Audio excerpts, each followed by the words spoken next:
Good evening, folks, and welcome back to another episode of your favorite podcast, South of the Cheddar Curtain. It's your boy, Devin Hine, and as always, sitting across from the makeshift tables that we have here at Luke's house, Mr. Lucas Mueller. You want to do the honors and say hi to the folks, Luke? Hello, folks. So, yet again, another happy victory podcast. Absolutely. Our Green Bay Packers triumphed 31-30 over the Baltimore Ravens. Tight one. It was a tight one. It was a tight one. Yeah, it was a bit of a barn burner, as they would say. We go up to 11-3. Baltimore drops to 8-6. Yep. This, unfortunately, was another one of those games where I had to be at work. Mm-hmm. You know, there's still that whole virus thing going around, so I can't just skip it for Packer games, unfortunately.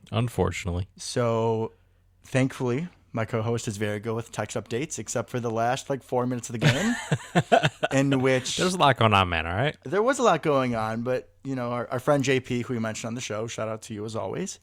It was a text thread between the three of us, and they're just like, "Oh crap, defense this, and what the hell was that calling this and that?" And I was like, "Can someone please tell me what's going on?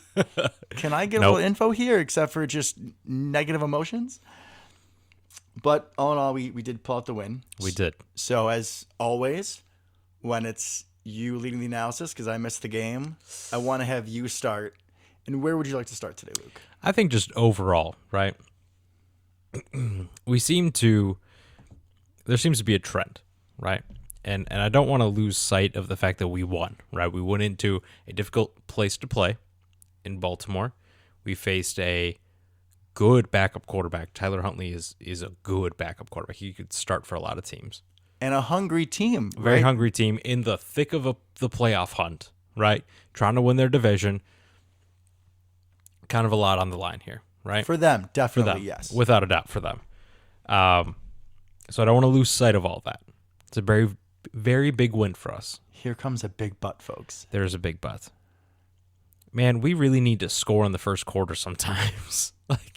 It's getting a little ridiculous at this point. It feels like we're the exact opposite of what we were last year, right? We always started out really quick, scored on every first possession, right? We've talked about this several times at this point, but this was another one where we go down early. And it's just maybe we should play this thing called football. Yeah, that sounds like a good idea. And then we come roaring back, take the lead, and then we just kind of hold on at the end. And this keeps happening. And it's fine right now. We keep winning, right? But eventually we're not going to be playing the Lamar Jackson-less Ravens or the Bears. We're going to be playing teams that you can't go down by 10 points to, right? We play the Bucs again, and we do the same thing we did last time. We're still going to lose. This is what happens.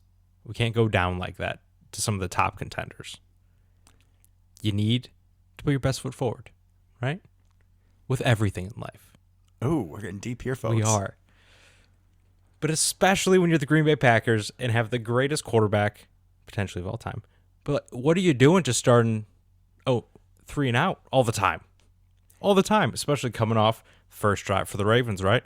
Drive right down the field. Big fourth down stop. Devondre Campbell just doing what he does. Absolutely. Great play. Campbell's soup is good. And what do? 3 and out.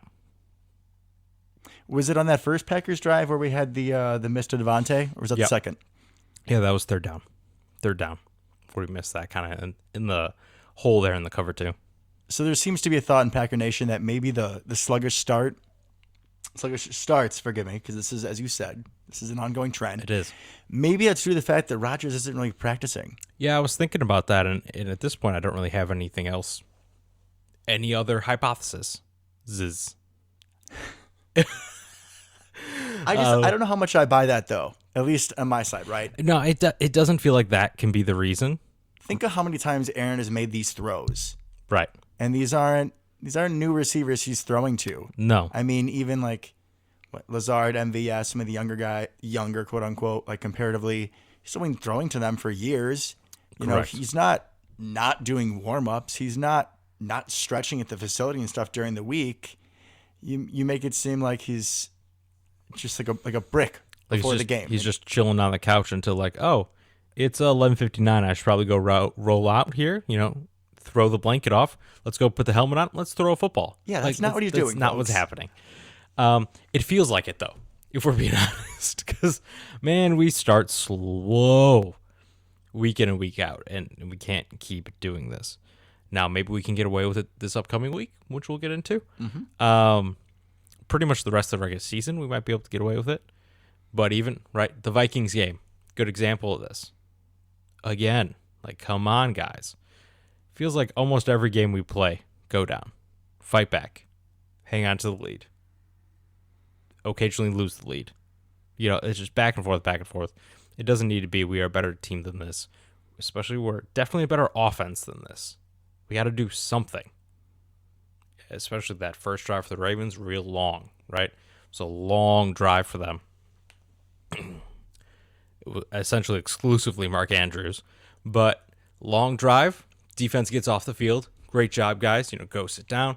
It's the beginning of the game, but you don't want to start off 2 back-to-back kind of drives like that. 3 and out.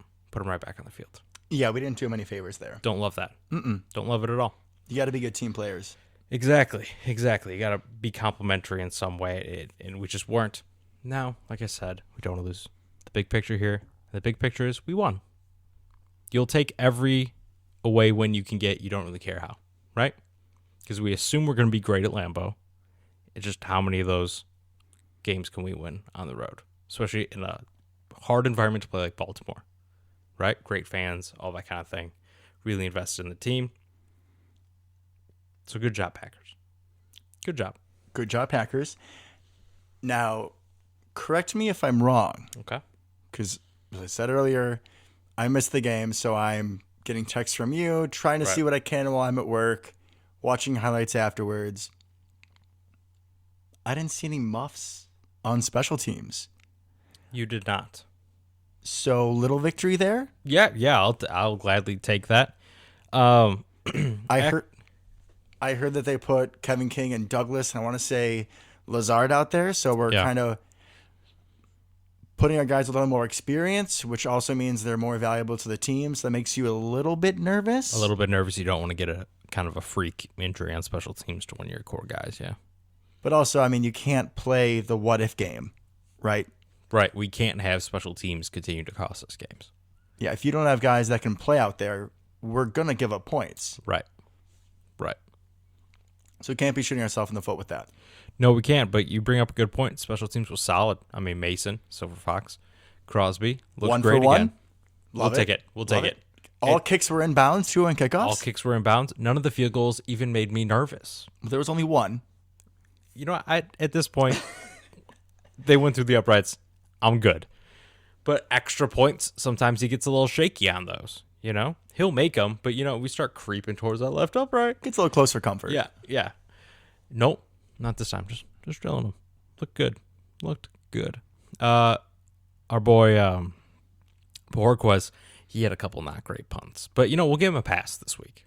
He's been outstanding the rest of the year. Yeah, there was that one punt late. What was it, like a 35-yarder or something? That was the problem. It was a really important punt. Okay, but at least I would rather have a short, I don't want to call it a shank, but just a punt that is shorter than you would like it to be, than to kick it right to a good punter returner. I don't even know who was back there for the Ravens, but after what we saw against the Bears. And we'll get to that.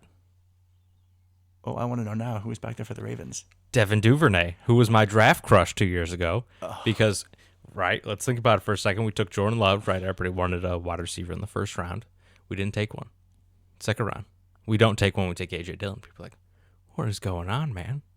Where are these wide receivers? By the time we get to the third round, and I love the NFL draft, right? Love it. Mm-hmm. I only knew who one person was that played wide receiver, and that was Devin Duvernay. He was my man. Texas, right? Texas. Partially because he's a great special teams player, kick returner, punt returner, right? He's got that short, stocky build, very fast. They utilize him in a lot of different ways. Figured he would be great. Similar to kind of Amari Rodgers with more juice. Productive Amari Rodgers. I didn't want to be mean. But Duvernay's got kind of that long speed to him, if that makes sense. He's not super agile, especially considering he's a smaller guy. He doesn't have that kind of quick. He's not Jakeem Grant out there. But he can still stretch the field vertically. Oh, without a doubt. The dude's got wheels. He is very fast and well put together. thick guy like that. So I loved him. I wanted him really bad. We didn't take him. I blame all our special teams woes on not taking Devin Duvernay. But we took your boy instead, Josiah. So here we are. Well, to be fair, and to be fully honest, when we took those picks, I was not happy in the slightest. I remember. Were any of us really happy? Nope, not a single one. Anybody in Packer Nation who's listening, if you were happy with those picks, you want to send us an email to, what is it, Luke? Souththecheddarcurtain at Gmail.com. Send us a message. But I really doubt we're going to get any because I don't think anybody was happy with those picks in the moment. Literally no one was happy with those picks at the moment. We picked, two players at our two strongest positions, and then the third player, Josiah, on a position that did not even exist. So, not great. Not great. But, long game, right? Things have turned out just fine. Just fine. So, let's talk about the offense a little bit, shall we? We shall. We shall. So, talking about receivers. Right. About, passing on Devin Duvernay and whatnot. Mm-hmm. I mean... Here we go. I think everybody knows where I'm going. With this game. Take the floor, Devin. Mr. Marquez Valdez-Scantling. My boy. Call him Randy Moss Jr. because he's only 6'5". He's got the speed. I don't want to say this is his coming out game, but this was his get right game of the season. Yeah. Rodgers made a concerted effort to get him involved. Finished with 5 catches, 98 yards, and a touchdown. But what I really love to see out of him, for a long time, Marquez was just like a one-trick pony. Mm-hmm. You'd put him on the outside. You'd send him on a fly route. He would run very fast in one direction. Just straight. Yep. Which was still good. He would still beat coverage. He would still stretch the field. He would still shift coverage. He was still very useful. Right. Okay. This year, we've beginning to see a little bit more out of the route tree. Mm-hmm. And I think this game was the most I've seen out of a diverse route tree for MVS. On the touchdown from Rodgers, it was like a 7-8 yard slant. Right. Going over the middle, getting inside release on somebody. You're now having him run. A couple of his catches were deep ins to the middle of the field. Mm-hmm. I think early on in his career, he's so tall and I hesitate to say lanky. He's kind of lanky. But I would be scared to see him take a big hit, or at least I would have been early on in his career. The one first down early in like the second quarter, I think it was on kind of a flag to the corner that he finds the hole in the defense and sits down. I mean, the guy is showing that he's not just a one-trick pony. So not only can he stretch the defense vertically, but then he also brings the horizontal value. Yeah. It just opens up things for more people. Yeah, and it's what was kind of holding him back from really being a number 2 wide receiver, in my mind, was kind of expanding that route tree. Because if you think about it more or less, he was basically like Ted Ginn Jr.? Okay, let's not say that about Randy. But you know what I mean? That was kind of it was his thing, limited right? role, for sure. Right, limited role. You run really fast that direction. You're going to be on the field a lot, though. But didn't really see much out of any kind of possession skills, right? Or a real mastery of the route tree. I'll agree with you there. Correct. And I think one of my favorite plays from him outside of the touchdown was great. And he had that one deep play kind of down the right sideline a little bit, which looked good. That was a normal MVS play. Touchdown was great. A little bit of a contested catch. He kind of had to be strong through the tackle attempt and kind of reach out. That looked great. That looked like a real wide receiver out there. But I think my favorite one was when he kind of chucked it out to him in the flat real quick, right? He makes a move, kind of gets tackled, kind of falls down, right? Gets the first down. And that's what we do with Devontae like 3 times a game, at least, right? Is you trust that guy out there to beat the corner, right? Catch the ball, beat the corner. Somehow, doesn't matter how, run through him, run around him, juke him, whatever, stiff arm. But you're trusting your guy out there to make that first man miss, to get a positive play. And he did. And I really, really enjoyed seeing that because it's such a staple of our offense. Even though it's not really even a play, right? You just see the corner back off. Aaron will like make a little signal out there, just poop, there it goes. Doesn't matter what the actual play call is. But it's such an important part of our offense still that having someone besides Devontae, and we run it with Lazard occasionally, is awesome.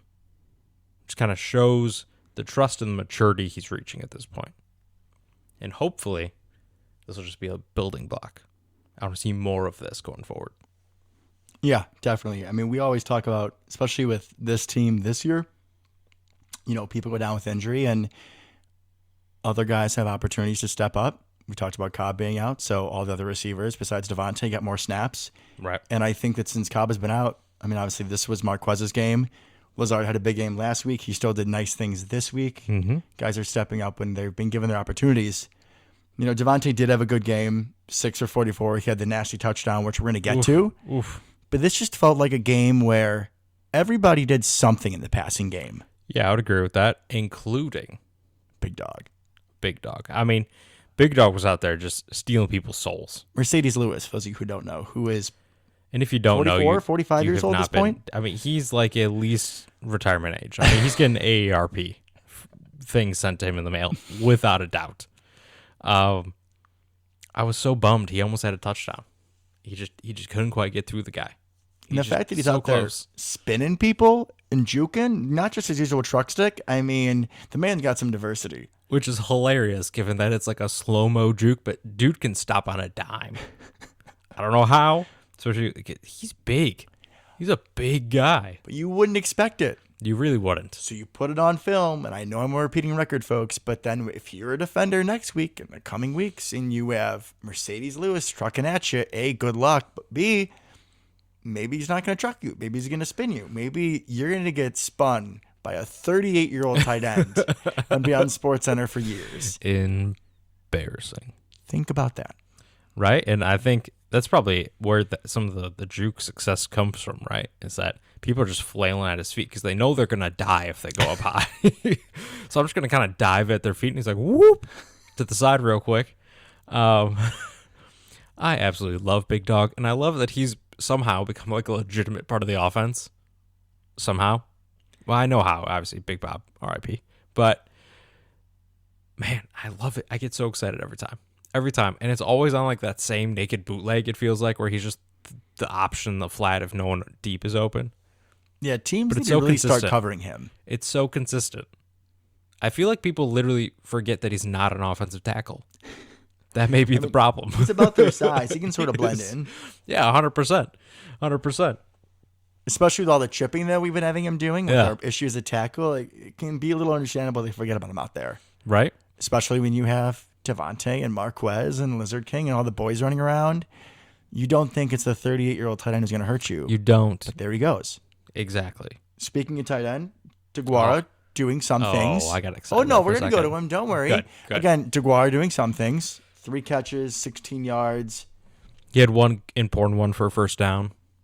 Again, looks like Rodgers is trusting him more, which we know how important that is. Mm-hmm. And speaking of Rodgers' trust, so for a few weeks now, we've seen this kid, Mr. Tyler Davis, who is, I believe he was drafted, in the 6th round by Jacksonville. Yeah. Picked him up on waivers in the offseason. Feels like he's the kind of guy that would be from Illinois that I would talk about nonstop. He's not, though. Spoiler alert, guys, so it's kind of a bummer. He feels like in this long line of random white Packer tight ends that we have, like that should never play, but then they get in the field and they do work, right? Like Spencer Havner. All right. Here's another one of my favorite parts of the show where we list off random Packers that most of you have no idea who we're talking about. And you probably shouldn't, realistically. We're going to go Spencer Havner. Oh, God, love him. Tom Crabtree. Tom Crabtree was the GOAT of random terrible tight ends. Justin Perillo. Ooh. No, Tom Crabtree for the fake field goal. Yeah. All day. Against the Bears. Or Spencer, because he was also a linebacker sometimes. Yeah, I think he was originally a linebacker. Well, so was Corey Hall. Back in the days, like 08 to like 10, we used to just draft linebackers and make them go play offense. Hilarious. But he had that big game. He had like 2 touchdowns. Spencer had like 2 touchdowns in a playoff game or something. Like, just kind of went off there for a little bit. I think it was against Favre's Vikings once. He had 2 touchdowns in the losing effort. And then, against Arizona, he had a couple as well. Yeah, just crazy. It was like 2 games he showed up for, and the rest of them, he just didn't get any snaps.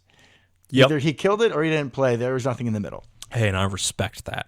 But Tom Crabtree, I mean, because him and Rodgers go way back. They're like best buds.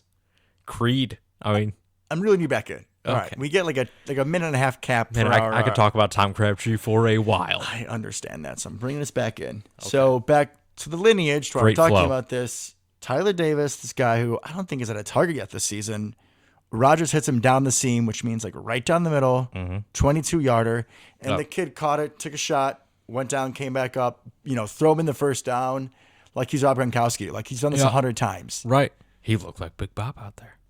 R.I.P. Okay, let's not get too. You said that. That's a lot coming from you. He looked kind of like Big Bob like 2-3 years ago when I was the only one on the Big Bob train. That you were. So that's just high praise. Tyler Davis, I hope you're listening to the show. I'm expecting big things. Obviously, not as big things as Big Bob because he's not from McHenry, but he's from somewhere in New York. So that's kind of a bummer. Well, but you can't expect that big things. He's not Big Tyler. He's just not yet. Not yet. So yeah, it was a nice game for the offense. Also, you've been harping on a lot lately about the running game, and it would seem like A.J. Dillon was taking over as the primary back, that he was more effective, which I think all of us would agree with. And then Aaron Jones is like, not so fast, Luke. Nah, dude. Not so fast. I liked his utilization. He looked fresh. He had a couple, he looked good. I think you'd call them just gas runs up the middle. And just looked explosive and out of those holes, right? You usually think that up the middle you would want A.J. Dillon, the bigger back, to just run right down their throat. But Aaron Jones still showing that he is Aaron Jones. And we've seen this from him. I mean, he really has a unique ability, despite his size, to be kind of an interior runner. I mean, he clearly wants to bounce a lot of stuff, which makes sense. But he just kind of squirts through holes, right? And that was best evidenced when he had that year with a crazy amount of touchdowns, and he was like the best goal line back in the NFL somehow, despite being tiny in comparison. But he scored every time within like the 5-yard line. Give him the ball, he'd find a way through. And you kind of see some of that still sometimes, which is great. It means he's feeling good, he's healthy, he's fresh. Largely thanks to A.J. Dillon, I'm sure, kind of taking some of that load off, like you mentioned. But he looked really good.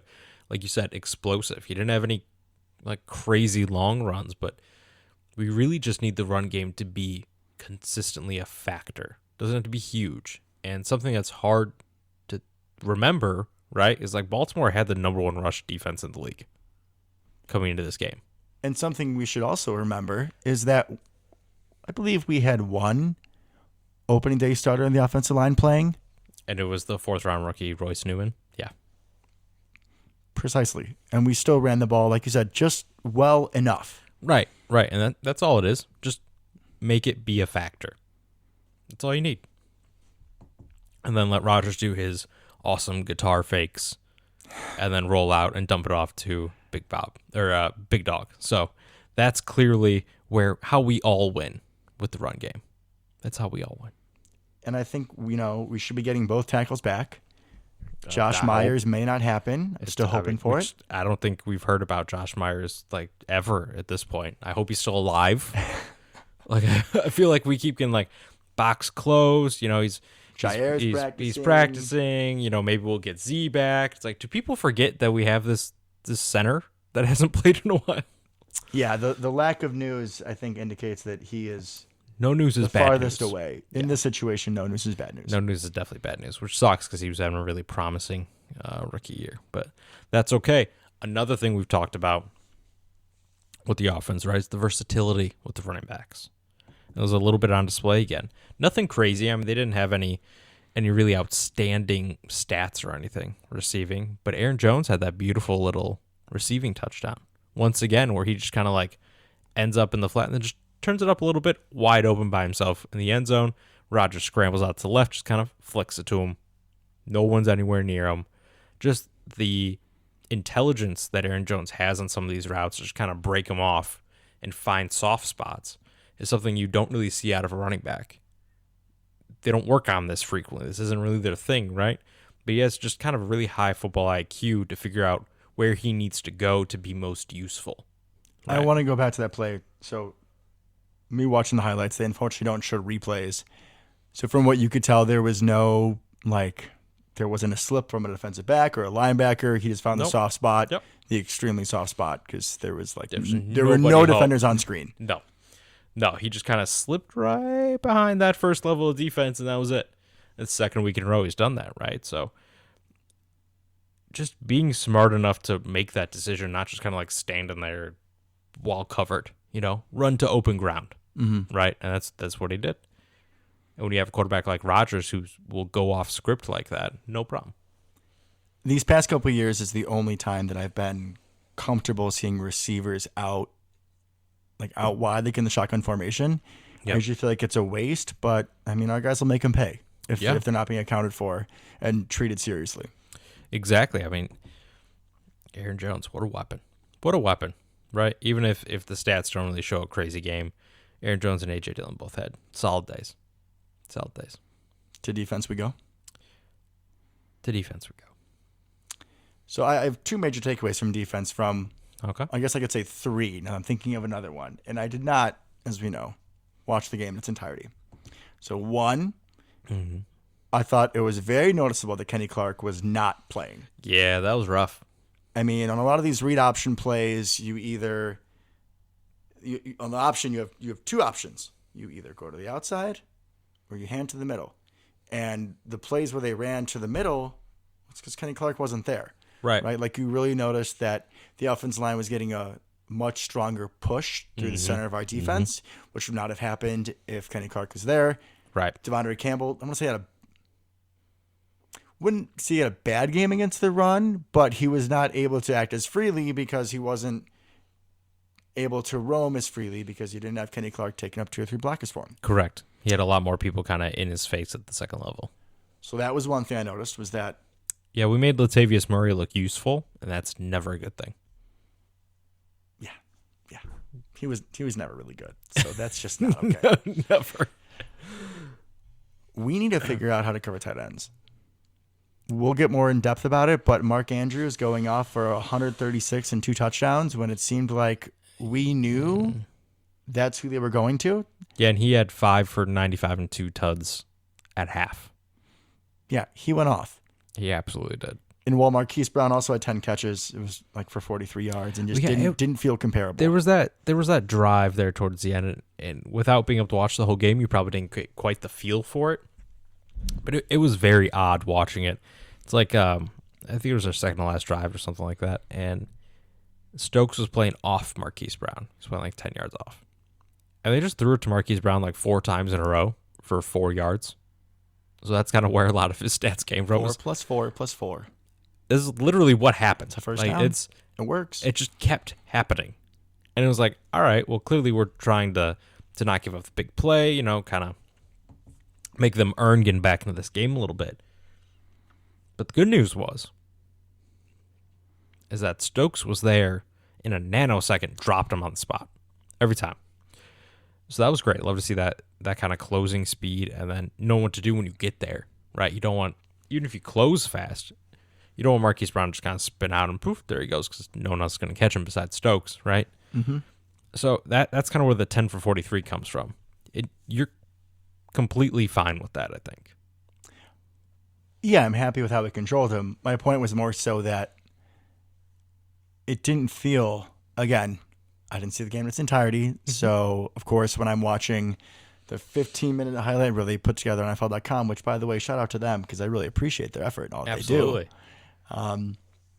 It just felt like it was the Mark Andrews show. Oh, without a doubt. I mean, Mark Andrews ate our lunch. Not our lunch. Savage's lunch. So we're going to circle back to it. The only other point I really wanted to make right now is that this is kind of unrelated to us, is I think Tyler Huntley is going to get paid somewhere. Oh, without a doubt. I mean, he's good. I apparently undersold him when I talked about him last week, and I apologize. As being the only person listening to this podcast that had ever actually watched him play before, I could pretty much guarantee that. Yeah, you were all about that. I watched him play twice at Utah. And I said that he tore us apart, to be fair. He looked a lot like this. He's a good player. He's a good player. And I think they brought up something that I found really interesting is how he runs is obviously not Lamar Jackson. No one else is Lamar Jackson, right? But he ran and affected the defense much more similarly to like Kyler Murray or early Russ, I think. And kind of where I'm going with this is we kept seeing him leak out to the sides of the pocket, right? Over and over and over and over and over again. A lot of big plays came out of that. A lot of his runs came out of that. And that was largely due to our outside backers and ends kind of losing contain time and time again. They would kind of start correct and a good outside leverage, keep contain, and for some dumb reason they'd spin inside or they'd swim move inside, and then whoa, there goes Tyler Huntley out the outside. And I'm wondering if some of that has to do with the fact that if Lamar's playing, that's not a bad idea. Lamar likes running up the middle, weirdly enough. But when he feels pressure, he'll take off straight, right? He'll go straight up. He's not necessarily going to loop all the way around like a classic quarterback would, just kind of buy more time, right? Like what Aaron does and that kind of thing. Mm-hmm. If he feels that pressure, he's just going to tuck and go. So kind of clogging up the middle makes a little bit more sense then. But against Tyler Huntley and the kind of way he was scrambling, it just killed us, losing contain time and time again. So I found that very interesting. And obviously, he looks good. He looks really good in the game. So yeah, he's going to get paid. I could easily see him being a starter somewhere. I mean, he's better than at least two of the quarterbacks in the NFC North. That's for sure. You have to go to a system where the coach is going to be designing the offense around him, right? Like he can't go to a Nagy because someone like Nagy would ruin him. But if you have somebody like Harbaugh who's going to make the offense around his players' strengths, then yeah, this guy's going to succeed. Yeah, I'd agree. Which I feel like we are. I mean, you see it in Baltimore. I feel like Philly's kind of copying as well, bringing back the power running game with the option. Yeah. Those are really the two kind of like alternative offenses that are being played in the NFL. Right, because even the Bills run Josh Allen a lot, but it's not quite the same. They do some QB power and stuff like that, but it's not quite as focused because they're way too busy just throwing the ball every play. And as a secondary Bills fan, I will tell you the Bills have no running backs worth any salt. Like, correct. There's a reason Josh Allen is the leading rusher, and not because he's the second coming of Michael Vick out of the pocket. It's because they have nobody else. I mean, Baltimore's trotting out Latavius Murray and Devontae Freeman, so it's not like they have anybody either. They're looking better than Zach Moss and Devin Singletary. Which seems odd. Shout out to Zach Moss coming up twice in two weeks here because he played next to Tyler Huntley at Utah. What a backfield. It's talking about more than you ever should based on his playing field. Yeah, he's been a healthy scratch, right? That's rough. But yeah, Tyler Huntley looked good, didn't make any big mistakes. Tucked in and ran when needed, I think. They ran QB power a couple times, which can be really hard to defend if you have a good quarterback for it. Kind of didn't run it nearly as often as they would have with Lamar, because that's kind of a staple of them. They only pulled it out a couple times, but he still handled it well. I was very impressed with him. We should be thankful they didn't run quarterback power because QB power often goes right up the middle. Correct. Which, as we mentioned earlier, Kenny Clark was not playing, so we were definitely a little soft up there. Yeah, and you could definitely feel that. We did not get a lot of pressure. We got none up the middle. A little disappointed in Sladen and one of my boys, Tyler Lancaster. But it is what it is. I mean, they're not Kenny Clark. We already knew that, right? Tyler Lancaster isn't Kenny Clark? We've talked about this before. What? We just need Tyler Lancaster to come in for a couple plays. Don't be terrible. Maybe make like a good play or two. That's his job. Right? We've gone over this. I know. But I just had to rub that in just a little bit. Naperville zone. All right, so let's go to this whole Mark Andrews thing, right? Oh, boy. And I think I predicted before, like last week, we talked about this, right? That we're playing Mark Andrews. This is going to be a good test to see how we do against tight ends, because in the past, this has been a problem. And oh boy, was still a problem. A problem. Absolutely. Still a big, big problem, which I don't love when I think about some of these playoff teams we could be facing. Although, let's just glass half full it for a hot second. Yeah. Because are the playoffs starting now? No. So it's exposed that we have an issue with this. Yeah. So maybe we figure something out. But then the other side of that coin is that now these other teams that we could see in the playoffs, like the Bucks with Gronk, Cardinals, if we see them again, Zach Ertz will have more experience in the offense. These teams will know, like, oh, we should get our tight end involved. Right. So, like you said, kind of a double-edged sword there. We'll see. But yeah, Savage on Andrews, right? You feel okay about that going into the game. You feel pretty good, right? Worst game of his career. Either that or the Niners championship game. Yeah, they were both rough. This was awful. Awful to see. And it started right off the bat, right? Missed that tackle. Andrews goes for 44 yards on a relatively short route. If you just bring him down, it's like a 12-yard gain, whatever. Okay, keep it moving. But missed tackles, bad angles, and even on the touchdown, the both of them, I suppose, although he was complaining about offensive pass interference on the one diving one. There's nothing you can do about that. That was an incredible throw, an incredible catch. It is what it is at that point. But the second one, where he's going to the left in the back of the end zone, I have no idea what Savage is doing. Right? He's right there in position, good coverage. Maybe he doesn't pick it off or whatever, but for some unknown reason, he's like kind of in trail position, right? Following him across the back of the end zone. Somehow, he ends up behind Mark Andrews. What good is that going to do you? Absolutely nothing. Unless Mark Andrews is on his fantasy team, maybe, and he needed like one more touchdown to win. So then he's there for the solid tackle in the end zone.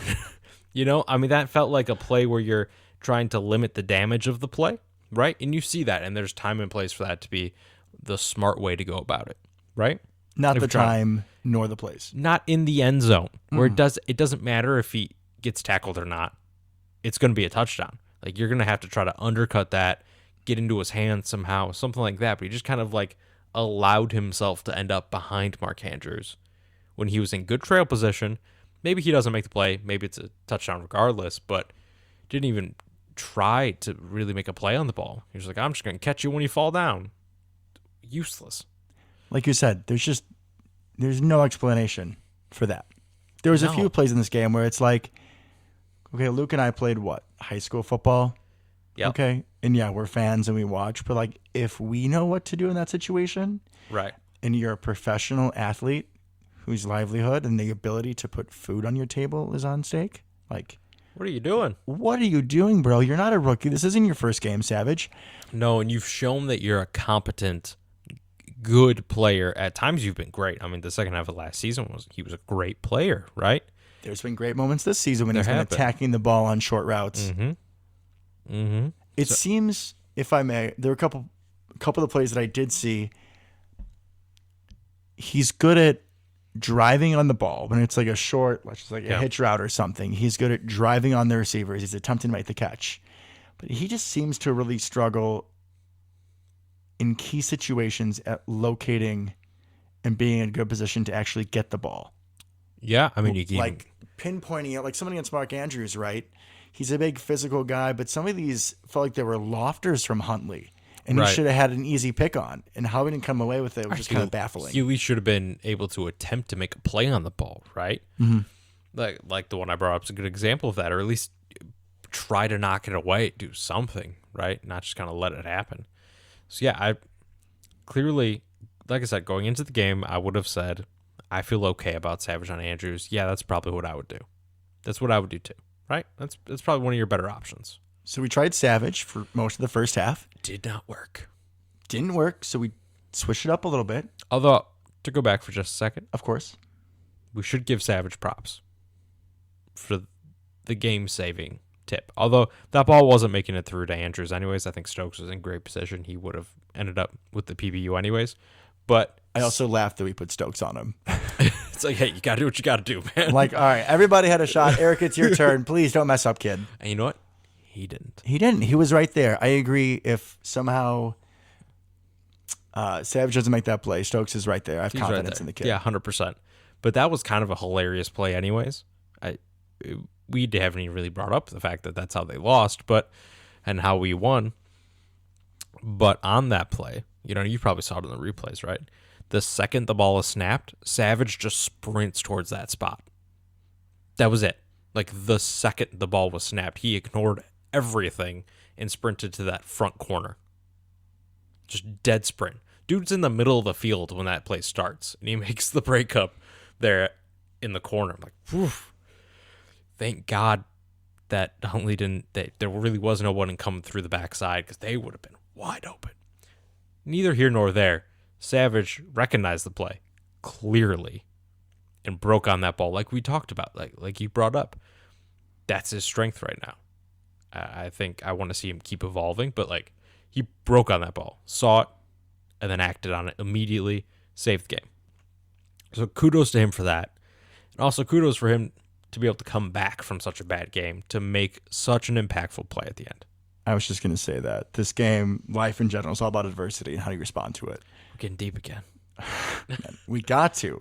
Life lessons, man. This isn't just a football podcast, man. We got to give tidbits to our people. These are hard times. It's a hard world out there right now. We got to give a little bit of inspiration back to them. We're here for you guys. We're here for all y'all. But yeah, like you said, Savage coming back after having, as we agreed on, one of the worst games of his career. Mm-hmm. Got to give him some props. So I'm always going to hype up my boys, and I'm always going to acknowledge when they fall a little short of my expectations. So they tried a few different options covering Mr. Mark Andrews, and we talked about last week about what was going to happen when Jair came back, how we were going to match things up. Maybe we would see Henry Black take a seat, Mm-hmm. and then you move. What did we discuss? I guess maybe Jair going inside. We weren't really sure what was going to happen, but we thought that it would be another corner, and then Henry Black takes a seat. So they did that early without Jair coming back, and instead they put Kevin King in his spot, which Luke and I discussed before the show. If you think about it, a lot of what Henry Black does, ideally, is a lot of zone coverage when he's in the middle of the field as a disruptor. Mm-hmm. Okay? Kevin King's a big guy. He is. Not the fastest. Even though he was supposed to be, I think his injuries have robbed him of that, yeah. But so this seems like this would be a spot where he could succeed. Another question is, how much did he practice that? Yeah, I don't know if that was an option coming into the game. Did you see it much in the first half? No, it was basically just Savage in the first half. So do we think that was just like a last second, hey, yeah, I think that for was the hell of it, let's just give it a shot? I think that was an adjustment. And honestly, I forgot that was an option. Like the first time I saw it, I was like, yeah, no, I guess that makes sense. Yeah. I was like, my first thought was like, you know what? That's not stupid. That may work. It mixed results, I guess. I mean, it wasn't as obviously terrible as Savage. He didn't lock him down either. But like you said, we don't know practice. Did he even know that was going to be his kind of position in the game? We don't know. But I like that that's an option we have. Yeah, I think it's a good option. I mean, we have not gotten the production out of Kevin King that we would like, but he still has physical assets. He is still, I would say, a luxury to have as your, third or fourth best corner on the team? Yeah, if he's lucky. And when Jared comes back, I'd put Sully over him still. So that's 5? Yeah. He's still a luxury to have. He's still a big physical body. Way better than anybody else's 5. 100%. So as we discussed earlier, this is going to be, how do we address this going forward? Right. The tight end issue. I think that he should still get looks in practice as a potential solution to this problem. Yeah, no, I like that. I like that a lot. I think that's a good option to have in your bag and kind of throw out there. And this is something that happens a lot more kind of in the NBA, where you throw different people, throw different defenders on a specific star player, right? Give them different looks, kind of beat them up a little bit type of thing. That's kind of thought. And I like having that option, because King and Savage are both very different players, right? So Sully, if he's guarding him in the slot, what have you. Throwing different looks at him. If he's been beating Savage the same way all game, yeah, let's put King out there. See if you can just mess him up a little bit, I like having that option. I like that we did that. Mixed results, that's fine. But we tried something. And I think that could be a very useful way to use Kevin King. And it's not the playoffs yet. Experiment now. Get it figured out before the playoffs. Correct. So do we want to go to Cleveland now? Do you have any other thoughts? Do you want to talk about what happened with the rest of the NFC this week? Where do you want to go? Yes. Yes to Cleveland? Yes. And then we'll get to the rest of the NFC because it was a very important week for us. This was a very important week for us. This was a very good week for us. Okay, we're just going to talk about the NFC now. I guess we're jumping That's around. fine. That's fine. So very good week for us. Almost perfect. Almost perfect. So somehow the Lions. Oh, man, those Lions. The knee-biting Lions were able to beat the Cardinals. Dan Campbell, bite kneecaps. So we now have the number 1 seed in the NFC, and we are in the driver's seat. If we win out, the Super Bowl goes through Lambeau. It absolutely does. It does. And I think we have a very winnable schedule from here on out, knock on wood. We are at least favorited in every single game. Now, We to are. be clear, talking to the rest of our opponents that obviously listen to the show, I am not saying that I think we're going to beat you. We're going to steamroll you. It's not a foregone conclusion. That's just what Las Vegas thinks. That is just what Las Vegas thinks. Right. And, the Cardinals were definitely favored against the Lions, so we know how that can go. Way to go, Lions. I'm also just happy for them as a team because it feels like they just try their little hearts out, right? They try so hard. Didn't they nearly beat Kansas City in like week 2 or 3? Yep. They try so hard. They're not the laughable Lions of our childhood. No, they are not. They're also not the good Lions that were there for like a year or Don't you two. just mean the Calvin Johnsons? Correct. That was the entire team. The fighting Calvin Johnsons. Don't hurt me in the playoffs, Matt Stafford. I'm sorry. Correct. Good call. But yes, they're not the fighting Calvin Johnsons. However, I'm kind of proud of them. Yeah, it's like man. It's like, you go, guys. They're like the harmless little brother. Correct. They're so far from us, just team wise, right? And if we ever are at that level, this is gonna be a very different podcast. But Very sad podcast. very sad podcast. But you know what? I'm pulling for them. I am pulling for them. And Jared Goff's not going to be the quarterback next year probably, so that part doesn't really much matter. But they're building a culture there. A culture that tries and does not get blown out much anyways. But they're going to try. They don't have a ton of talent. They got heart, though. They do. They do have heart. They 100% have heart. Love to see it. And then randomly they're just going to upset people, and it's going to make everyone laugh. And it's wonderful. It's a wonderful thing. Way to go, Lions. I've never disliked the Lions. Never. I mean, right? I think it's pretty obvious that They're our favorite NFC North team, besides the Packers, obviously, right? I think it's safe to say we're both pretty petty when it comes to our Packers. Without a doubt. It should be pretty obvious to our listeners that, if a team has wronged us in the past, then we hate them. Chickens, I'm looking at you. Precisely. So. And the Tampa Bay Gronkaneers. That's a new one, sir. Also don't like you. Well done. Yeah, Detroit's never beat us when it matters. I mean, They never beat anybody when it matters. no, they beat Arizona and it mattered. So this is the first Fair time enough. they've done it. Very thankful. In a very long time, anyways. And then we had the NFC North Who Cares Bowl, more or less. I mean, the Vikings kind of sort of think they're doing something, but they're not. That game was hideous. Good Lord, that game sucked to watch. I didn't even think we were going to discuss it because it was so bad. Hurt my eyeballs. But we're called Southwood Cheddar Curtain, right? And Yes, we are. What is Southwood Cheddar Curtain? That means that we live in Illinois. Correct. So I feel like we have to bring up them slightly. If nothing else, to be like, oof, guys, that was rough. I don't feel bad. I'd feel bad if it was the Lions, but since it's the Bears, I don't. But, I mean, you got Justin Fields taking sacks on a screen pass. It's just, what are you guys doing? Feel bad for the kid. He's getting beat up back there. And you had, as they said during the broadcast, 30 times a practice squad defense. I mean, you hold Kirk Cousins to 87 yards passing. Devin Cook only averages 3.2 yards per carry, 89 yards total. How do you not win that game? Right? You're the Bears. Apparently, they've been hiding their second best cornerback the entire year.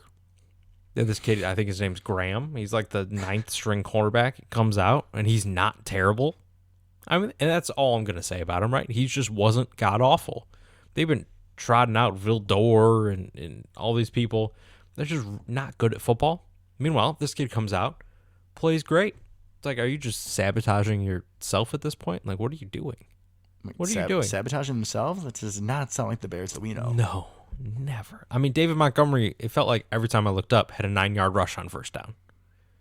How do you not score if your running back's just absolutely killing it and you're holding the opposing offense to nothing? Matt Nagy. That's exactly why. So in the other game of importance for us this weekend, Yes. and I would say maybe even more surprising than the Lions winning, honestly, the Taysom Hill, former Packer, led Saints went into Tampa, and they shut out the Buccaneers. It was 9-0. They did. That was not a pretty game to watch either. Yeah, I didn't see any of it, and I'm really okay with that. You didn't miss much. You did not miss much. So not only do the Bucs lose the game, pushes them one further down the Right. the ladder towards Love home it. field advantage. Good job. Also, Chris Godwin, their best receiver, who is leading their team with over 1,000 yards this season in receiving, he tore his ACL. So we will not be seeing him in the playoffs. We will not. Leonard Fournette had an injury issue as well. They put him on IR. He'll probably come back for the playoffs. Will he be 100%? Don't know. But you know what? And you don't wish serious injuries on anyone, right? Absolutely not. But does it make them a weaker team? Oh, of course. Well, A, it makes them a weaker team. And B, it's like, well, they had the world's greatest injury luck last year that somehow miraculously no one ever got hurt, right? So I don't feel that bad. Suck it up, Buttercup. That must really be terrible, having a player get hurt. I wish we knew what that was like, Luke. We really can't relate, can we? Not at all. Oh, Not wait, at all. one of your good players, not your best corner and one of the top corners in the NFL, not one of the top pass rushers in the NFL, not the best left tackle in the NFL. And not the best left guard in the NFL?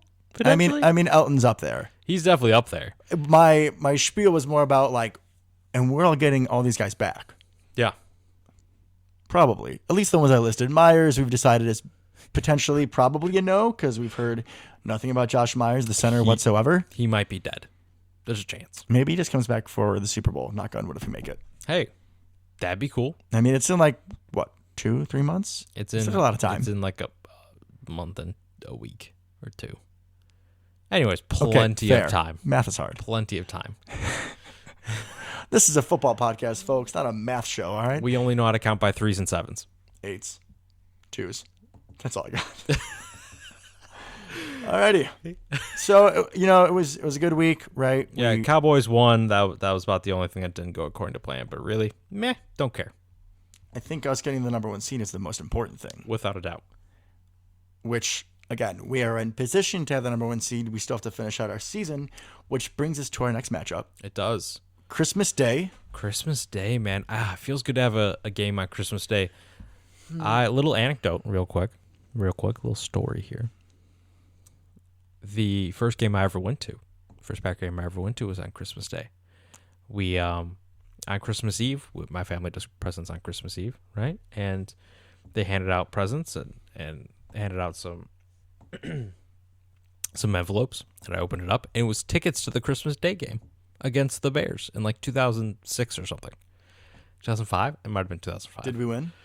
No. Was that the really ugly Brett Favre game? It was ugly, and then I believe we had a big man touchdown called back. I think like Tauscher caught a touchdown or something, but it got called back because of like an illegal formation or something like that. It was very upsetting, but it was also very cold. So I have a soft spot in my heart for Christmas Day games for the Packers, for sure. It's my very first Packer game. We lost. Let's not repeat that. Let's not repeat it. Yeah, I hope we won't either. I mean, this is a game, like we said, we should be favored in. We're going to be playing the 7-7 Browns, who had some really poor COVID luck last week with both. I know Baker Mayfield, I believe, was out for the COVID protocol, and I think Case Keenum was as well. So they were down to Nick Mullins, who, despite all the comparisons to Brett Favre on his first start for San Francisco a couple years back, looks nothing like Brett Favre. He does not look like Brett Favre at all. I don't even know if he still wears number 4. No, he wears number 9 currently. We also did not have, they also did not have Kareem Hunt. He was out with COVID as well. They were also without Jarvis Landry. They had a rough go. They had a rough go last week. So on Tuesday, too. So that's something to keep in mind. Yeah, that those guys weren't cleared, and it's kind of like a late game. Yeah, Monday to Saturday, so it's a short week for them.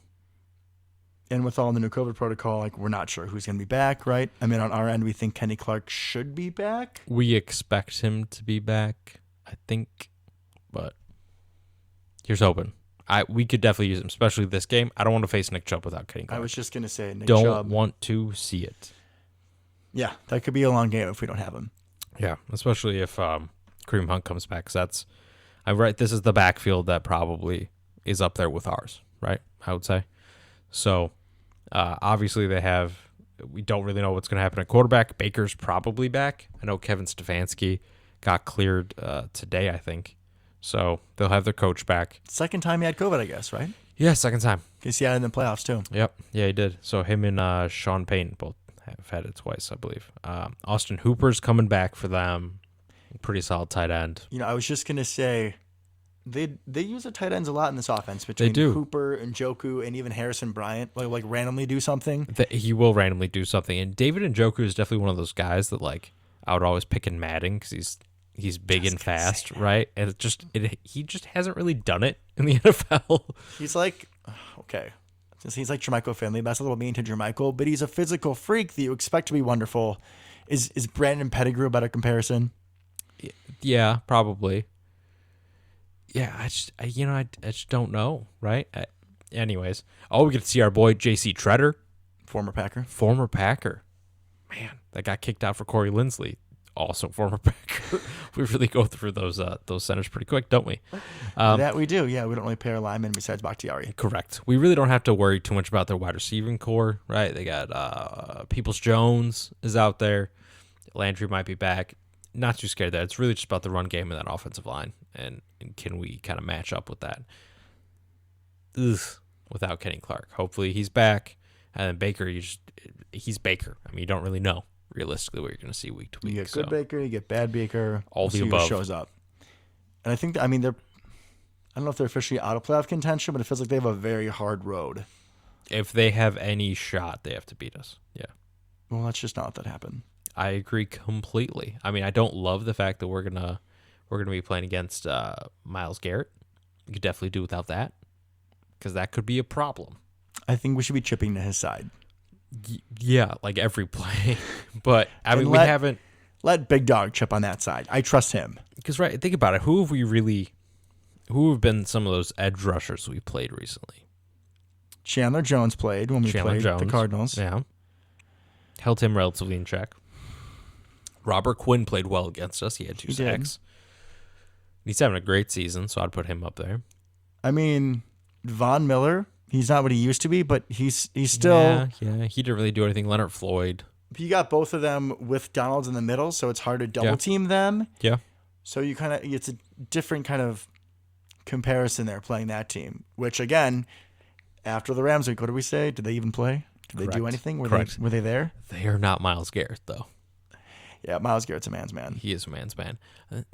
So that'll be interesting. I'm curious to kind of see what we can do against their defense. That'll be interesting. I know they have some injuries in their secondary. I know Greg Newsome, right, the young corner, he's supposed to be back. He won't be. I believe he also is in COVID protocols at this point. He's supposed to come back from injury this week, is what I was hearing. I think Delpit, the safety at LSU, who was hurt all last year. Oh, Grant Delpit. Yeah, I forgot about him. Yeah, I think he's going to be out too for this week. So, banged up secondary, we know what to do with that. We're pretty good against that. We got this guy who's pretty good at exploiting that kind of thing. So yeah, I hear he's all right. Yeah.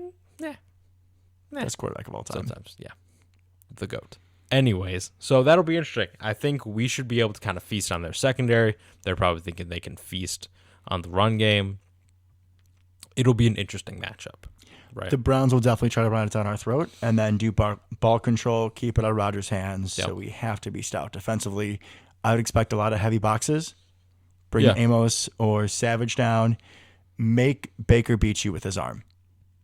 And very little receiving help, right? So I think I agree. That's the way to do it.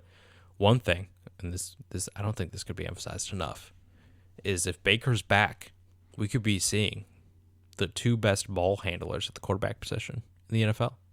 The 2 best people at play action. I don't know if you've been catching the recent Rodgers when he's on McAfee's show, but they keep talking about the play action. He keeps doing this thing called the guitar fake, right? It's the one where he kind of holds the exaggerated one. It's the one they always throw to Big Dog on those plays. Yeah. Always, right?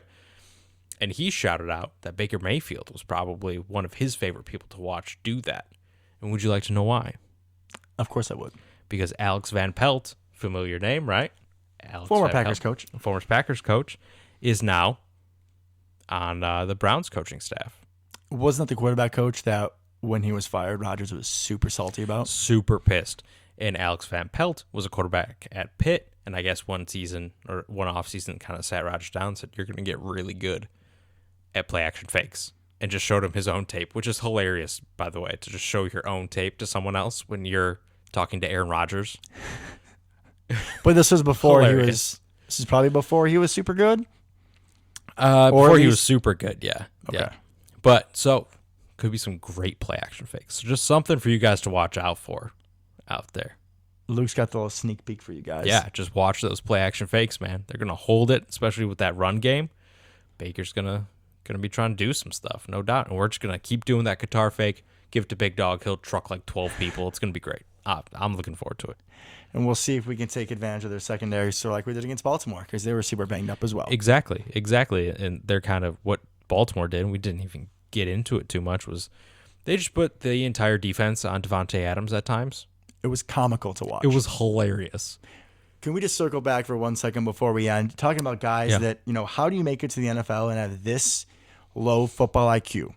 So like Luke said, they're having the whole defense on Devontae. Not literally, folks, but there were several times where it was straight up double coverage, 2 men covering Devontae. And Rodgers brought it up post game that Devontae had like the Megatron treatment. Calvin Johnson is one of the best receivers we've ever seen. Oh, freak. Such a good 6'5", player. behemoth. Fastest guy on the field, just a monster. Played in Detroit, just like a man amongst boys.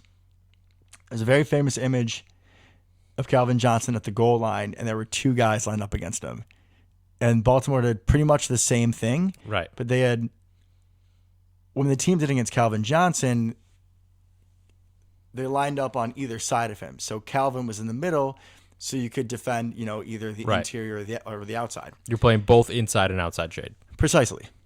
To limit the route tree. Correct. So the corner that they lined up, one of the corners they lined up against Devontae in the red zone. I don't know what he was thinking. So they lined him up head to head, straight on Devontae. Which makes no sense. And then there was somebody shaded to the inside. So then, you have the inside, at least contested, maybe not taken away. But then why is that corner not lined to the outside? Right. Devontae's obviously going to try to get outside. Especially when you line up like that. Like, dude, what are you thinking? You have help to the inside. Right. And Devontae he's wide out there, right? You only have like 2 or 3 yards to cover on the outside. Yeah, what are you doing? What are you doing, bro? I don't know, man. I don't know. But I expect more of that as the season kind of goes on, personally. Especially against banged up secondaries. Like, they don't have Jalen Johnson to just put out there on them. Or Jalen Ramsey. Anybody named Jalen, apparently, to play cornerback against us. Let me do a quick search of the Browns roster to see if there's any Jalen's. Yeah, as far as I know, there are no Jalen's playing cornerback. They have a Javante. Okay. Jordan. John Johnson. Just Jeremiah. I feel like John Johnson. John Johnson's a safety. They're not going to put John Johnson on Devontae. What a name, though. Anyways, we're getting a little off track here. But so it'll be an interesting game. Just kind of both teams are very much going to play to their own strengths, right, and not really get off that. So if we can force Cleveland to throw, we're going to win, right? It's pretty simple. We should win. We should We should have success. We should be successful. What Correct. have we learned about talking too much shit? That I can do whatever I want, but you can't. Or at least I can't talk Yeah, shit. you can't. So in the spirit of not talking shit, I want to end the show Okay. with, we're talking about this game. It's on Christmas. Christmas Day. So I wanted to wish all of our loyal listeners a Merry Christmas or Hanukkah or Kwanzaa or whatever you celebrate. And if you don't celebrate anything, then I just hope you're doing well. Absolutely. Happy holidays to everyone. Happy holidays, and we'll catch you next week. Go Pack Go. Go Pack Go.